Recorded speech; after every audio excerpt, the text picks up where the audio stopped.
అండి అందరూ ఎలా ఉన్నారు? ఈరోజు గోంగూర టమాటా పచ్చడి అయితే చేసుకుంటున్నాము. ఇందులో అయితే పచ్చిమిర్చి, ఎండుమిర్చి, పచ్చనిపప్పు అయితే వేస్తామండి.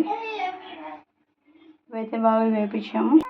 చూడండి, గోంగూర టమాటా వేస్తామండి. దీంట్లో సాల్ట్ అయితే వేస్తాము. ఇవైతే బాగా మగ్గిపోయినాయండి. మిక్సీ అయితే పట్టుకుందాం. దీంట్లో చింతపండు ఎక్కలేదు, గోంగూర పుల్లగా ఉందండి. ఇందులో అయితే పచ్చిమిరపకాయలు అయితే వేసేస్తున్నానండి. పచ్చిమిరపకాయలు చాలా టేస్టీగా ఉంటాయి. చెట్లకి తాలింపు అయితే వేస్తున్నాను. పచ్చనిపప్పు, సాయిపప్పు, ఎండుమిర్చి, వెల్లుల్లిపాయలు, కరివేపాకు, ఆయిల్ అయితే వేస్తాను. ఇంగువ కూడా వేసుకుని చాలా బాగుంటుంది.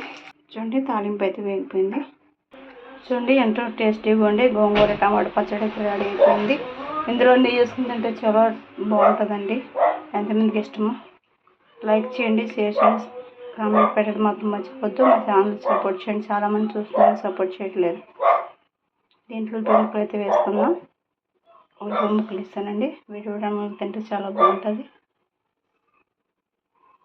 Thank you for watching.